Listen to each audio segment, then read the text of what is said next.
देखिए आज देखेंगे प्रतिशतता। प्रतिशतता के अंतर्गत जो प्रश्नावली का अध्ययन करते हैं, प्रतिशत का अर्थ होता है प्रति सैकड़ा से है मतलब 100 में कितना। जहां भी हम प्रतिशत बताते हैं, जैसे हमने बोल दिए 25% बोलते हैं, तो इसका मतलब ये होता है कि 100 में 25। ठीक है, भले वो 300 का उसका टोटल रहे, उसका जो मान है ना। तो जैसे पूछ दिए 100 में 300 का 25%, एक उदाहरण है 300 का 25%, इस प्रकार से अगर आपको पूछा जाए, है ना, तो 300 का 25% का 25% का क्या अर्थ हुआ, है ना। 25% मतलब 25% का अर्थ है, का अर्थ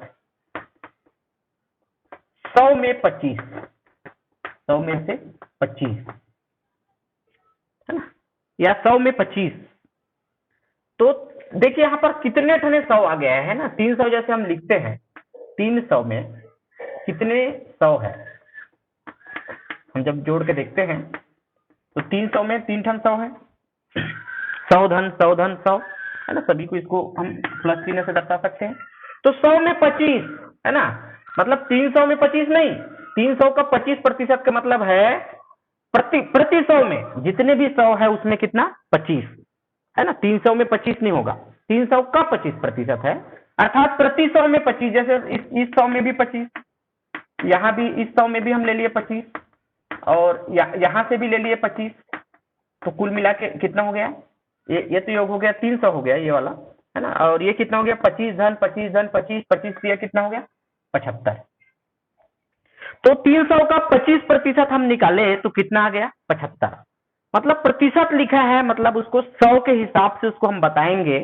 ठीक है, अगर वहां पर जैसे 3000 है ना, तो 3000 है, तो जितना 300 में मान आता है उसमें एक शून्य और बढ़ जाएगा। ये देखिए 300 में एक शून्य बढ़ाते हैं तो 3000 होता है। 300 का 25% 75 है, तो 3000 का 25% यहाँ भी एक शून्य लग जाएगा, तो 750 हो जाएगा। ठीक है, तो प्रतिशत का तात्पर्य है प्रति सैकड़ा से, प्रति 100 से, है ना। तो प्रतिशत में बदलिए, कुछ भिन्न का रूप दिया गया है, उसको प्रतिशत में बदलना है। ठीक है, और एक चीज और बता दूं, जैसे मैंने लिखा है यहाँ पर 10%, 10%, इसका क्या मतलब है 10/100, है ना। जो प्रति, हम जब भी हम प्रति या एकांक पढ़ते हैं, आप विज्ञान में भी पढ़ेंगे, है ना, एकांक या इकाई या प्रति, है ना, या भी प्रति वर्ग किलोमीटर, इस टाइप के भी बोलते हैं। तो प्रति मतलब बटा में आता है वो। ठीक है, जैसे आपने मीटर प्रति सेकंड वेग वगैरह पढ़े होंगे, है ना, साइंस में, है ना, तो क्या लिखते हैं उसको, मीटर, उसकी इकाई जो है मीटर प्रति सेकंड है ना? अर्थात मीटर बटा सेकंड, प्रति, प्रति को ये देखिए बटा का जो चिन्ह है इस प्रकार से भी लिखते हैं। ठीक है, अर्थात जो प्रति बता रहा है प्रतिशत, है ना, प्रति मतलब बटा का चिन्ह लगा सकते हैं, सत मतलब 100 बटा 100, है ना, प्रतिशत मतलब बटा 100, 10% 10/100, 3% 3/100, अर्थात इसका हम विलोम भी कर सकते हैं। विलोम का मतलब जैसे मैंने लिखा है यहाँ 9/100, तो 9/100 बटा 100 मतलब उसको हम किसमें बदल सकते हैं, प्रतिशत में। ये देखिए 9/100, 9/100 है, तो उसको 9%, है ना, प्रति बटा सत 100। ठीक है, अब विलोम कर रहे हैं, देखिए यहाँ पर प्रतिशत को हम किसमें बदले, भिन्न में, है ना। इसको आप कैंसल, जो भी काट के जो भी भाग जा रहा है विभाजित करके वनिष्ठ गुणनखंड को अब सरल कर सकते हैं। ये देखिए ये 9/100 है, ये बटा 100 बटा यही है प्रतिशत, ये बटा हो गया प्रति और ये हो गया शत, है ना, प्रतिशत। 100 में 9, प्रति 100 मतलब 100 में 9, तो इसको 9%। अर्थात अगर किसी भिन्न के बटा 100 लिखा है, बटा में 100 लिखा है, तो उसको हम सीधे सीधे प्रतिशत भी दर्शा सकते हैं। ठीक है, चलिए आगे, प्रतिशत में बदलिए, पहला नंबर का जो प्रश्न है ना, प्रतिशत में बदलिए।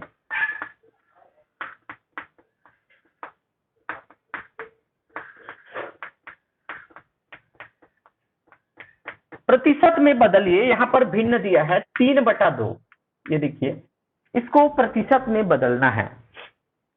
तो ये जो है एक में हो गया है इसका मान 3/2। इसको 100 में बताना है तो सीधे सीधे 100 से भी गुना कर सकते हैं, है ना। 100 में कितना होगा, एक में इतना तो 100 में कितना, है ना। तो 100 में दर्शाया जाता है प्रतिशत, है ना। तो हम मूल अवधारणा से इसके चले, तो मूल अवधारणा से इसको बनाने के तरीके ये है कि इसके अंश और हर में सबसे पहले 100 का गुना कर लो।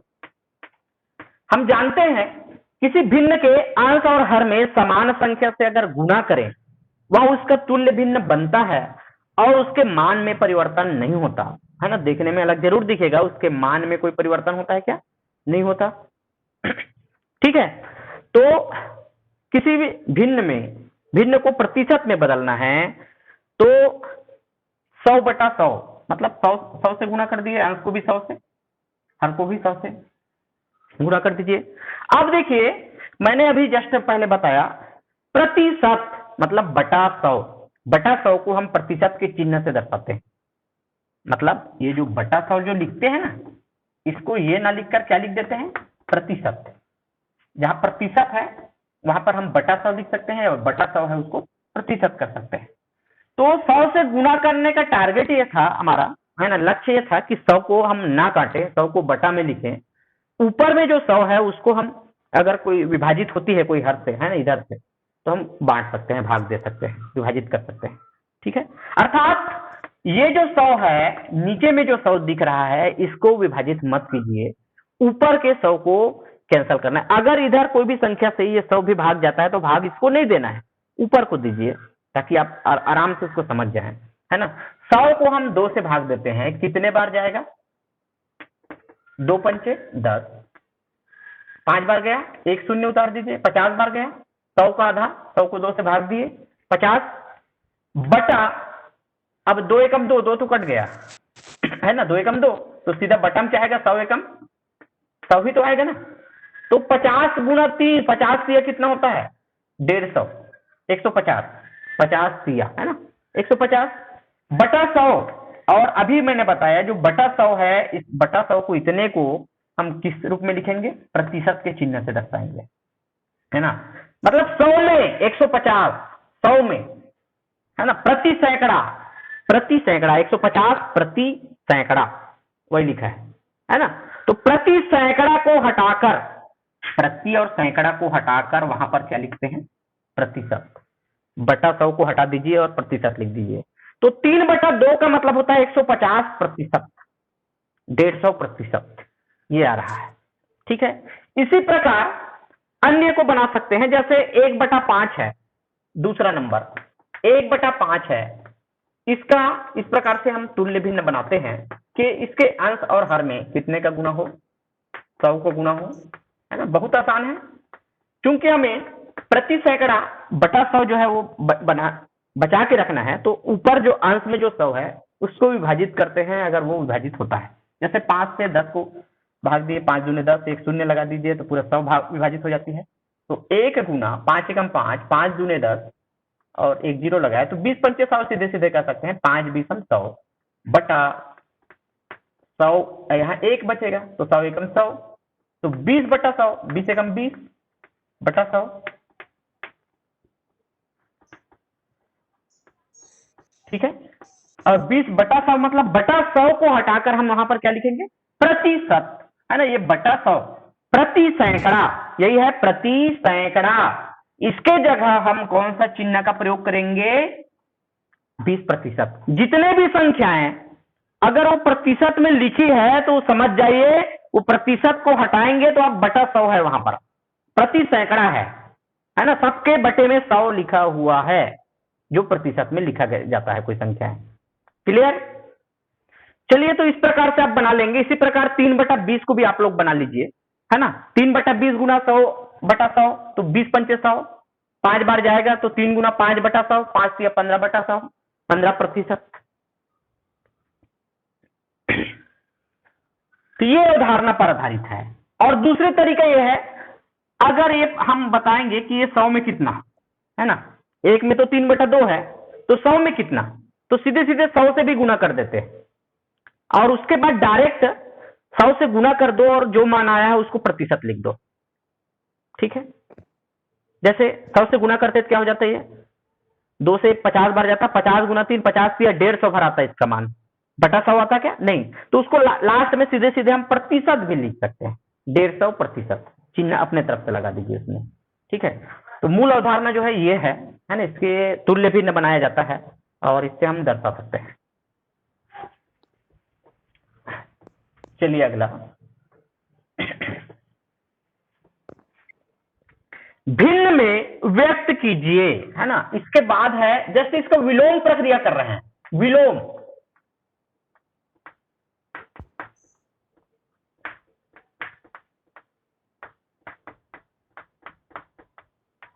और ये भी समझ जाइए आप लोग, जो प्रतिशत में दिया गया है वो भिन्न रूप भी है, उसको आप भिन्न में बदल सकते हैं, मतलब जो प्रतिशत में दिया है वो भिन्न रूप ही है एक प्रकार से, है ना। जैसे यहाँ पर भिन्न में व्यक्त करना है, प्रतिशत में दिया है, जैसे अभी यहाँ पर देखा 15%। ठीक है, अब देखिए प्रतिशत का अर्थ होता क्या होता है, प्रति सैकड़ा होता है ना, प्रतिशत, प्रति सैकड़ा या बटा 100, तो 15, ये देखिए प्रतिशत का चिन्ह हटा दिए, ये प्रति कहलाता है, और सैकड़ा मतलब 100, या प्रतिशत, सत मतलब वही 100 है ना, तो 15/100, तो इस प्रकार से 15/100 के रूप में लिख दीजिए। अब उसके बाद है ना, प्रतिशत के चिन्ह हटाए, बटा 100 लिखे। अब ये देखते हैं उभयनिष्ठ गुणनखंड क्या है, कौन सी संख्या से, बड़ी सी बड़ी संख्या से दोनों जो है विभाजित हो रही है, अंश और हर, है ना, वही उसका महत्तम समापवर्तक है। तो बड़ी सी बड़ी संख्या देखना है ना, जैसे 5 है, 5 से 15 विभाजित हो रही है ना, तो 100 भी हो रही है। क्या 15 से 10 से दोनों विभाजित हो रही है? 10 से तो नहीं होती, 15 से 15 होती है लेकिन 100 नहीं होती, तो बड़ी से बड़ी संख्या 5 ही है, जिससे 15 भी विभाजित होती है 5 से, और 100 भी विभाजित होती है। जब भी आप भाग देते हैं उभयनिष्ठ गुणनखंड को, है ना, बताते हैं, तो इस प्रकार से एक बार आप चिन्ह बताइए, सीधे सीधे नहीं लिखेंगे, है ना, इस प्रकार से बता दीजिए हम किससे भाग दे रहे हैं, 15 को किससे भाग दे रहे हैं, 5 से, और जो संख्या से हम अंश को भाग देंगे ना, वही संख्या से हर को भी भाग देंगे। ठीक है, तो 5 या 15 3 बार गया, और 5 दूने 10 और एक शून्य लगा है, 3/20। इसका ये वाला जो प्रश्न है देखिए, 3/20 का प्रतिशत बदलेंगे तो 15% आएगा। अब 15% को हम 3/20 में ले आए भिन्न में, तो ये भिन्न रूप हो गया। जो प्रतिशत में दिया गया है वो चिन्ह को हटाकर हम भिन्न रूप में बना लिए। अब अगला है 2%, है ना, इसका जो भी प्रश्न है क्रमांक सीरियल नंबर, इसका 2% लिखा है ना। प्रतिशत चिन्ह को हटाकर प्रतिशत का मतलब होता है प्रति सैकड़ा, पर सेंचुरी, पर 100, है ना, पर 100 कह सकते हैं। तो यहां पर ये हो जाएगा हल 2 है ना, प्रतिशत का चिन्ह हटाए, प्रति और सैकड़ा लिखे, ये प्रति सैकड़ा यही है ना, प्रतिशत का अर्थ होता है प्रति सैकड़ा।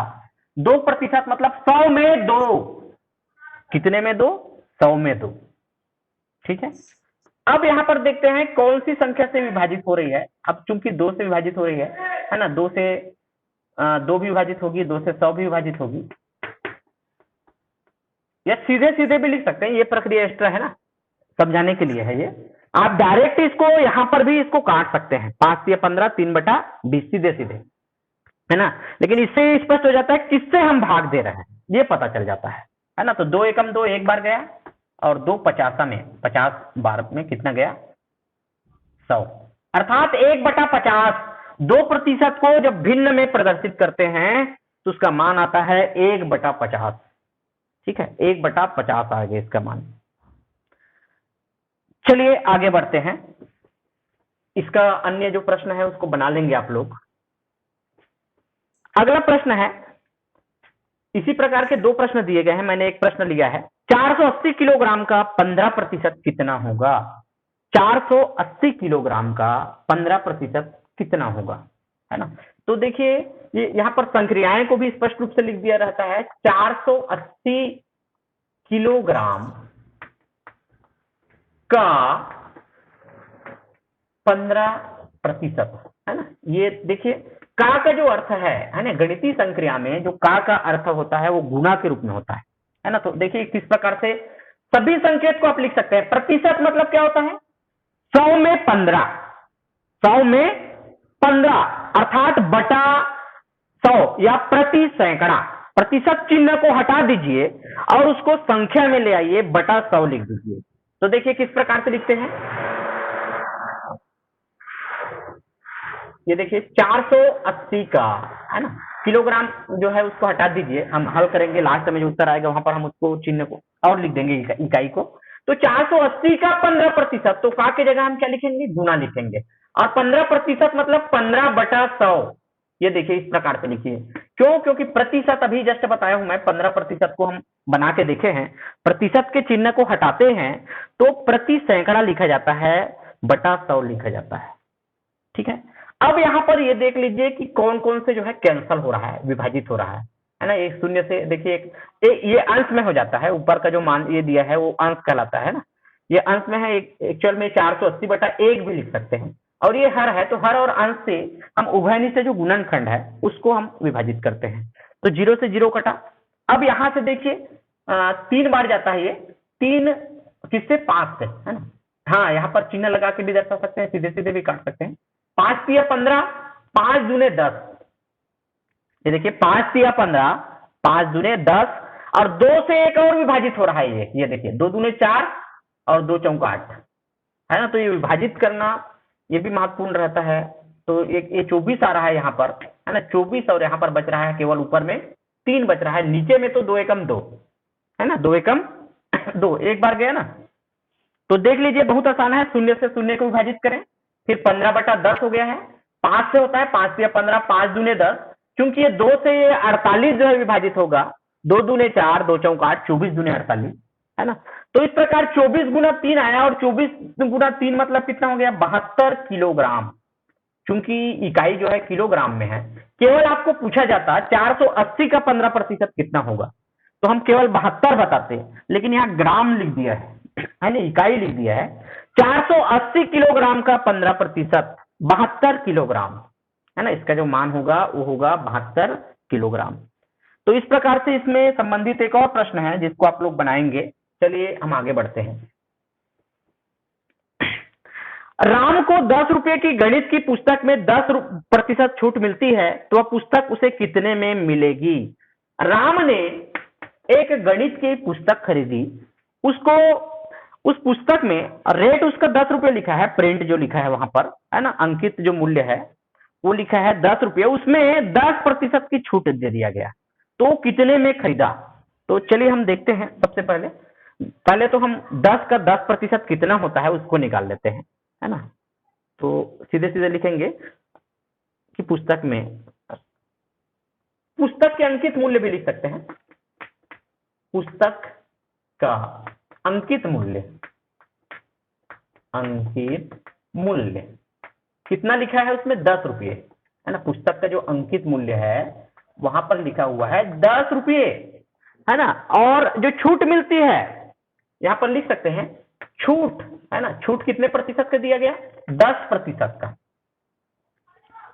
तो यहां सीधे सीधे लिखेंगे 10 रुपये का 10%, है ना। छूट बराबर, इसी को हम लिख सकते हैं आगे बढ़ा के,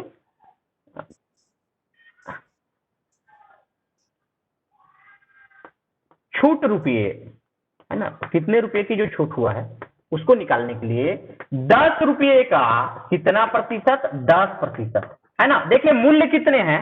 अंकित मूल्य जो पुस्तक का मूल्य लिखा गया है वो है 10 रुपये, उसमें 10% की छूट दिया जा रहा है ना। तो छूट रुपये, कितने रुपए की जो छूट है वो हम निकाल रहे हैं पहले। तो 10 रुपये का 10%।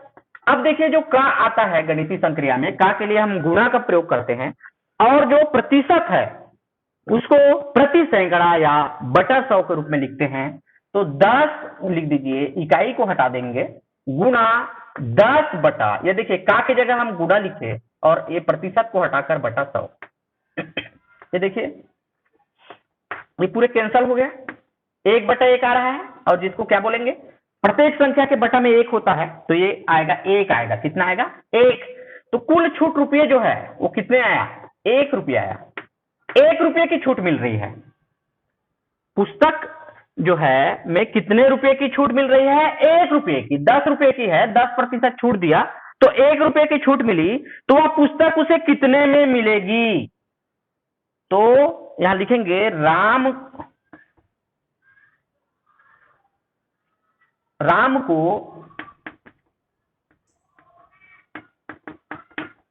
पुस्तक मिलेगी, कितने में मिलेगी? तो यहां लिखेंगे राम को पुस्तक के लिए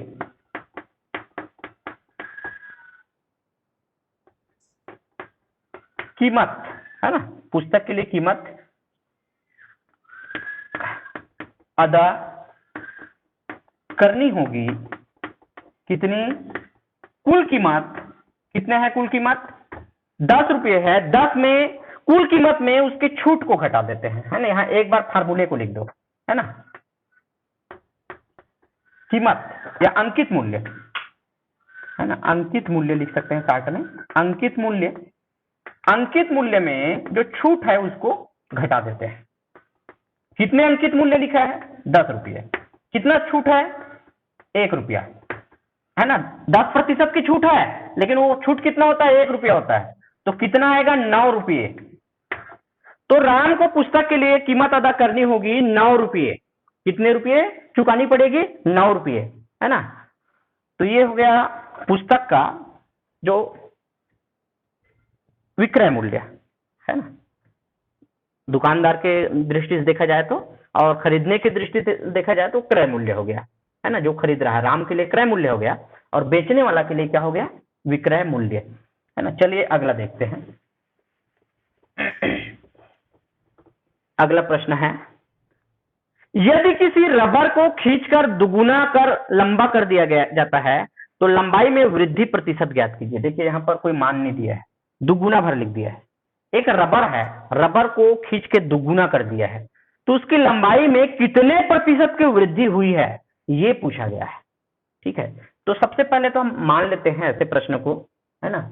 माना कि रबर की लंबाई, माना कि जो रबर है की लंबाई, क्या मान लेते हैं जब पता नहीं रहता, है ना, हम कोई चर मान लेते हैं। क्या है? x है। माना कि रबर की जो लंबाई है वो x है ना। इसमें इकाई भी नहीं दिया है कि सेंटीमीटर में है कि मीटर में है, इसलिए हम x मान लेंगे। देखिए प्रश्न में पुनः ध्यान देंगे, यदि किसी रबर को खींचकर दुगुना कर दिया जाता है तो लंबाई में वृद्धि प्रतिशत ज्ञात कीजिए। कितने प्रतिशत की वृद्धि हुई लंबाई में, ये ज्ञात कीजिए। तो सबसे पहले तो रबर की लंबाई नहीं दिया है, उसको हम मान लेते हैं x मान लेते हैं। अब उसके दुगुना क्या होगा x का, है ना। तो उसकी लंबाई का दुगुना, रबर की लंबाई का दुगुना कितना हो जाएगा, क्योंकि खींचकर इसको दुगुना कर दिया गया है। तो 2 गुना x बराबर 2x। ये देखिए जब उसको खींचा गया रबर को तो 2x हो गया लंबाई। पहले कितना था? x था, खींचने पर कितना हो गया? 2x हो गया। तो कुल कितने वृद्धि हुई उसकी लंबाई में? तो यहां जरूर इसको निकालेंगे ना, लंबाई में वृद्धि, लंबाई में वृद्धि। किसके लंबाई में वृद्धि? रबर के, है ना। यहां रबर जरूर लिखेंगे ना, रबर के लंबाई में वृद्धि बराबर जो दुगुना हो गया है उसमें हम पहले की जो माप है उसको घटाएंगे। ये देखिए पुनः मैं एक बार रिमाइंड कर देता हूं, रबर की लंबाई नहीं दिया गया है, उसको हम x मानते हैं। अब यहां बताया गया है कि रबर की लंबाई का दुगुना कर दिया गया है खींचकर, तो दुगुना क्या हो जाएगा? x का दुगुना, 2 गुना x, 2x हो गया। अब देख रहे हैं रबर की लंबाई में कितनी वृद्धि हुई, तो दुगुना जो हुआ है उसमें पहले की लंबाई को घटा के देखते हैं तो पता चल जाता है वहां से कितनी वृद्धि हुई है। 2x में 1x घटाएंगे, है ना, 2x में x घटाएंगे तो वहां पर आएगा x, है ना। 2x में 1x घटा तो 1x हो गया, धनात्मक है, 2 जो है बड़ी है ना। ये धनात्मक चिन्ह है, इसका ऋणात्मक चिन्ह है, 2x में 1x घटाते हैं तो x आता है, धनात्मक मान रहेगा। तो ये वृद्धि भी निकल गया है। अब देखिए यहां पर, अब पूछा गया है लंबाई में वृद्धि प्रतिशत।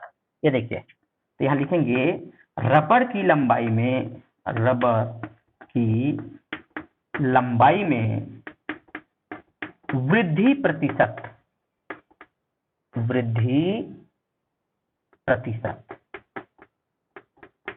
किसी का भी जब प्रतिशत हम निकालते हैं, है ना, तो प्रतिशत निकालने के लिए वृद्धि का पूछा गया है, तो क्या करेंगे इसको, पहले तो वृद्धि को पहले लिखेंगे, रबर की लंबाई में वृद्धि, रबर की लंबाई में वृद्धि,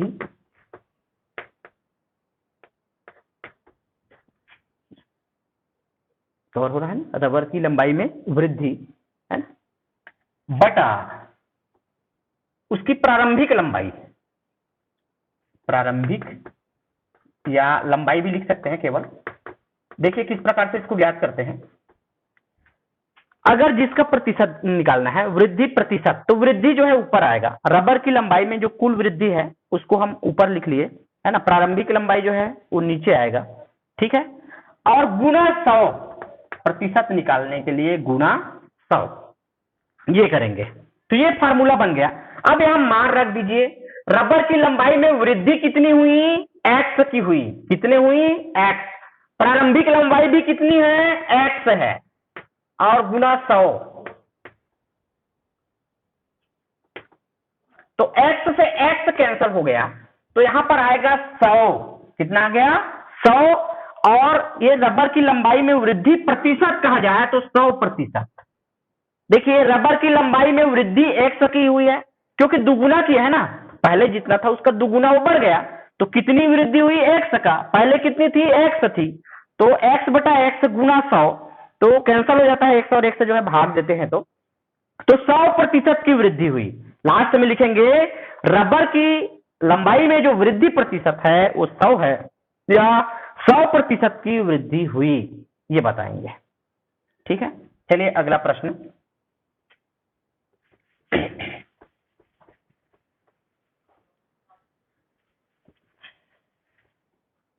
अगला है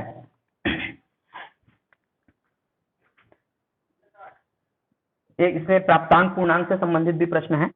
चलिए हम एक आध प्राप्तांक पूर्णांक वाला भी देख लेते हैं। यदि रूपा को वार्षिक परीक्षा में 600 में से 390 अंक प्राप्त होते हैं, रूपा को वार्षिक परीक्षा में वो बैठती है और 600 नंबर का जो पेपर होता है पूरा, उसमें 390 अंक प्राप्त हो जाता है, तो उसे कितने प्रतिशत अंक प्राप्त हुए। हल, तो पहले तो ये लिखो, रूपा को कितने में कितने अंक मिले उसको जरूर लिखे। रूपा को 600 में से कितने अंक मिले, 390 अंक मिले, 390 अंक मिले, है ना। ये प्रश्न जो है ब्लैक बोर्ड में नहीं लिखा गया है, ये हो गया, है ना। रूपा को 600 में से 390 अंक मिले, जबकि प्राप्तांक कितना है, जबकि प्राप्तांक कितना है, 600 में प्राप्तांक, पूर्णांक कितना है, 600 है, उसमें कितना प्राप्त किए हैं, 390। ये देखिए इस प्रकार से लिखेंगे एक बार, इसका जस्ट प्रश्नावली के ऊपर में इस प्रकार के उदाहरण भी दिया गया है, कैसे बनाएंगे, है ना। 600 में से 390 मिले, तो इसी को हम इस प्रकार से लिख सकते हैं, जबकि 600 में प्राप्तांक, 600 में नंबर आया कितना, 390, ये 600 में आया, अगर 1 रहता तो 1 में कितना आता, इसलिए 1 में प्राप्त अंक या प्राप्तांक, प्राप्त अंक या प्राप्तांक, 600 में 390 आया तो 1 में कितना आता है, जैसे आप एक ही नियम जिस प्रकार से हम निकालते हैं ना, उसी प्रकार से आप यहाँ डिवाइड कर सकते हैं, या डायरेक्ट भी बनाया जा सकता है। इसके बनाने के 2 मेथड है, ज्यादा अच्छा इसी मेथड का आप लोग प्रयोग करें। 600 में 390 नंबर आया तो 1 में कितना आया, उसको ज्ञात करने के लिए 600 को हम पक्षांतर करते हैं, या एक्चुअल में ये मान के चलो 600 गुना 1 लिखा है, यहाँ पर क्या लिखा है, 600 गुना 1, तो 1 में प्राप्तांक 390/600 ये एक में प्राप्तांक हुआ है। एक नंबर के जो पेपर होता है तो उसमें इतना पा लिया है ना। 390/600 भाग देंगे तो पॉइंट में आएगा, एक नहीं आएगा, एक से कम आएगा, है ना। तो ये एक में प्राप्तांक है। अब आप प्रतिशत निकाल रहे हैं तो 100 में प्राप्तांक, एक में जितना आया उसको 100 में निकालना है, तो अब जितने में निकालो आप गुना करना है बस, इसके बाद का स्टेप आसान है ना। इसलिए 100 में प्राप्त अंक, अतः इसलिए चिन्ह हम बार बार प्रयोग नहीं करेंगे, अतः 100 में प्राप्त अंक या प्राप्तांक, है ना, इसको सभी को प्राप्तांक या प्राप्त अंक लिख सकते हैं। संधि विच्छेद जब करते हैं प्राप्त और अंक आ जाता है, प्राप्तांक जो लिखा रहता है वो, ठीक है। तो 100 में प्राप्तांक, देखिए पहले हम एक में निकाले, बहुत आसान है, कुल पूर्णांक को लिखे। 600 में कितना नंबर लाया गया, 390, तो एक में कितना लाएगा, 390/600। अब जितने में आपको पूछा जाता है उतने में निकाल लो। 100 में प्राप्तांक, क्योंकि प्रतिशत निकालना है, प्रतिशत, प्रति 100 में, 100 में क्यों लिखे हैं यहां पर, क्योंकि प्रतिशत निकालना है, 100 में उसको बताना है ना। पूर्णांक तो 600 है, लेकिन 100 में कितना आ रहा है वो कवर हो रहा है। तो क्या करेंगे, जितने का निकालना होता है उसको गुना कर देते हैं, 100 का गुना कर देंगे। एक मान से 100 मान निकाल रहे हैं, एक एक नियम के याद कीजिए। तो एक मान में जो दिया रहेगा, अगर हम 10 मान का निकाल रहे हैं तो 10 का गुना करते हैं, 20 मान का निकाल रहे हैं 20 का गुना करते हैं, 100 मान का निकाल रहे हैं तो 100 का गुना करेंगे। और 100 मान मतलब 100 एक्चुअल में प्रतिशत है ना, प्रतिशत, प्रति सैकड़ा, इसलिए हम यहाँ 100 किए हैं। तो इस प्रकार से आप बनाएंगे, 0 से 0 कैंसिल हो गया, है ना, ये अंश का हो गया, ये हर का हो गया। 6 से हम 390 को भाग देते हैं, 6 6 36, 6 बार गया, 39 में 36 घटा है, 3 बचा, 3 के साथ एक शून्य लिखा गया, 30 हो गया, और 6 पंचे 30, तो 65, और उसके बाद ये चिन्ह जरूर बनाएंगे, प्रतिशत, है ना। 100 में प्राप्त अंक कितना है, 65 है, 100 में प्राप्त अंक 65 है ना। तो लास्ट में लिख देंगे, अतः रूपा को 65% अंक प्राप्त हुए, 65% अंक प्राप्त हुए, ठीक है। या एक और आसान सा तरीका है, एकदम सीधे से उसको बना सकते हैं। किस प्रकार से, ये देखिए, इसका मैं फार्मूला और दूसरा फार्मूला बता देता हूं। दूसरा द्वितीय जो सूत्र फार्मूला है, द्वितीय विधि, ठीक है। ये द्वितीय विधि भी अच्छा है ना, ये अवधारणा में पूरा जा रहा है, वो 60 पद्धति है। देखिए द्वितीय विधि क्या है, प्राप्तांक बटा पूर्णांक, अर्थात प्राप्त किया गया अंक बटा कुल अंक, इसी को कुल अंक भी लिख सकते हैं, गुना 100, सीधा सीधा प्रतिशत निकालना है तो, है ना। कितना नंबर पाया बटा कुल कितना नंबर है और गुना 100 कर दो, तो ये प्रतिशत आ गया। तो इससे भी आप निकाल सकते हैं, देखिए सीधा सीधा, है ना। प्राप्तांक कितने हैं, 390 है, बटा 600, ये वाला, ये जो स्टेप है डायरेक्ट आ जाएगा, और इससे भी आप निकाल सकते हैं। तो ये दूसरा विधि है जिसका आप प्रयोग कर सकते हैं। चलिए आगे बढ़ते हैं।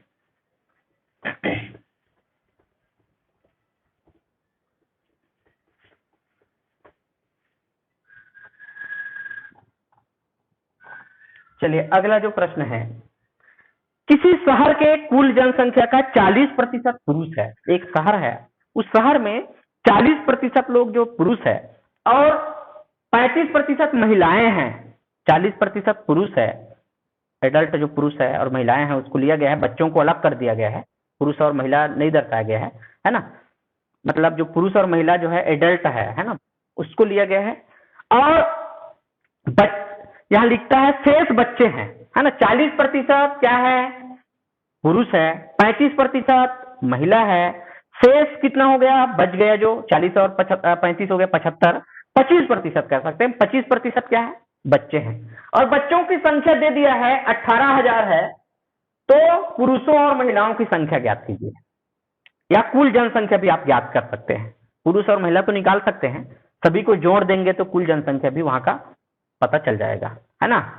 तो एक शहर है, शहर के बारे में बताया गया है। तो देखिए यहां पर लिखेंगे हल जो दिया है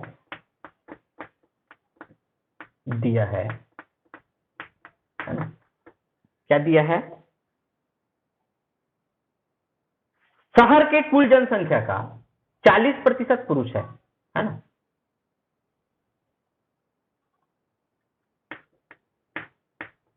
शहर की जनसंख्या का 40% पुरुष एवं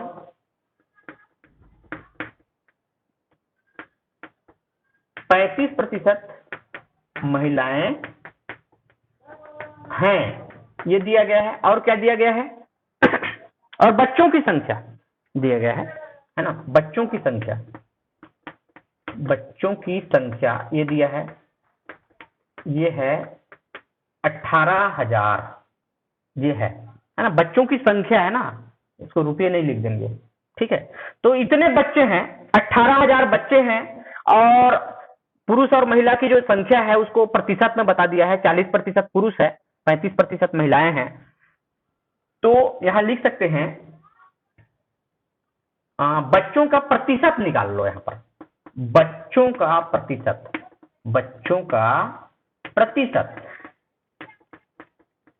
क्या कैसे निकलेगा, 100 में है ना, कुल 100 में, प्रतिशत मतलब 100 में रहता है ना।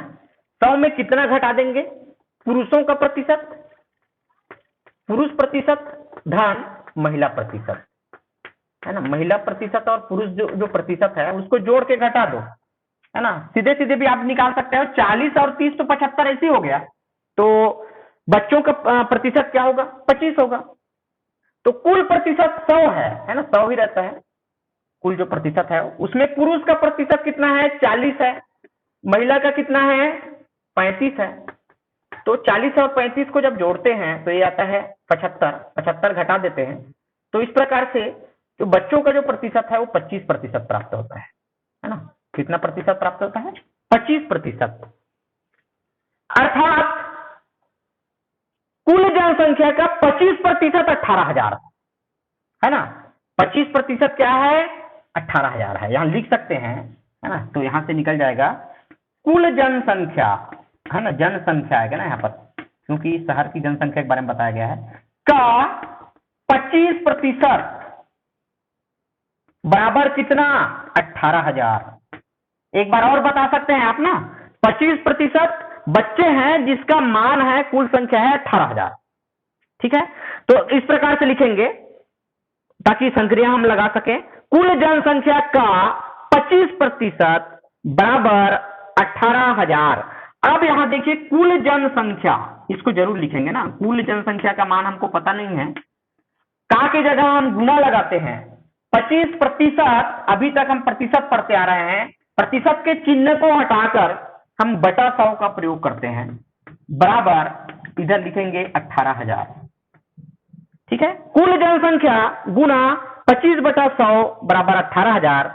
हम पक्षांतर करेंगे, 25/100 जो है दूसरे पक्ष में चला जाएगा, तो ये जो है भिन्न का अंश और हर जो है आपस में बदल जाएगा, है ना। गुना का भाग, भाग का गुना हो जाएगा। तो कुल जनसंख्या बराबर हो जाएगा, कुल जनसंख्या का 25% कितना है, 18,000 है। हम जान रहे हैं 25% बच्चे हैं और बच्चों की संख्या कितना है, 18,000 है। तो कुल जनसंख्या बराबर 18,000 गुना 100/25 हो जाएगा, है ना। अंश का हर हो जाता है और अंश का हर और हर का अंश हो जाता है जब पक्षांतर करते हैं। तो देख लीजिए तो ये 4 बार जा रहा है, 25 चौक 100, 18 चौक 72, 72 के बाद 3 शून्य लगा दीजिए, 72,000। कुल जनसंख्या कितने हैं, 72,000। शहर के कुल जनसंख्या जो है वो है 72,000। अब 72,000 का 40% पुरुष है। देखिए पुरुषों की संख्या, मैं यहां पर इसको कर दे रहा हूं, पुरुषों की संख्या, पुरुषों की संख्या बराबर 72,000 का, है ना। एक बार आप लिख सकते हैं कुल जनसंख्या का कितने प्रतिशत, 40%। देखिए बहुत आसान तरीका है निकालने का। पुरुषों की संख्या कुल जनसंख्या का 40%, और अभी यहां पता चला कुल जनसंख्या कितने हैं, 72,000, ठीक है। तो 72,000 का के जगह हम गुना लिखते हैं, संक्रियाएं का के स्थान पे क्या लिखते हैं, गुना, और 40% मतलब 40/100, है ना। ये देखिए 0 से 0 कैंसिल हो गया, ये 0 से 0 कैंसिल हो गया, तो ये देखिए 4 दूने 8, 4 सत्ते 28, 1 2 0 उतार लिए 28,800 पुरुषों की संख्या 28,800, बच्चों की संख्या शुरू में दिया गया है 18,000, दोनों को जोड़ लीजिए और 72 में घटा के हम महिलाओं की संख्या भी निकाल सकते हैं, या इसी फार्मूला से निकाल लीजिए। चलिए अब महिलाओं की संख्या, महिलाओं की संख्या बराबर 72,000 का 35%, 72,000 का 35%, अर्थात 35/100 है ना। यहां पर लिख देता हूं, ये देखिए 72,000 का की जगह गुना 35/100, ये 0 से 0 कैंसिल हो गया, इसको गुना करना है बस, तो गुना करेंगे है ना, अलग अलग गुना कर लेते हैं। कितना आएगा गुना करने पर? ये आएगा चलिए 35 गुना 72 कर लेते हैं, 35 दूने 70, 7 पंचे 35 और 7 21, 3 24, 0 7 5 12, 5 2, तो ये आ रहा है 25 और 20 और 1 शून्य, 25,200 है ना, 25,200 है ना। तो महिलाओं की जो संख्या है वो 25,200 है, पुरुषों की संख्या 28,800 है, और बच्चों की संख्या जो दिया गया है वो है 18,000, और गांव की जो शहर की कुल जनसंख्या है वो है 72,000 है ना। इस प्रकार से ये कर लेंगे, और इसके लिए एक कालखंड और बचा हुआ है जिसको हम कवर करेंगे।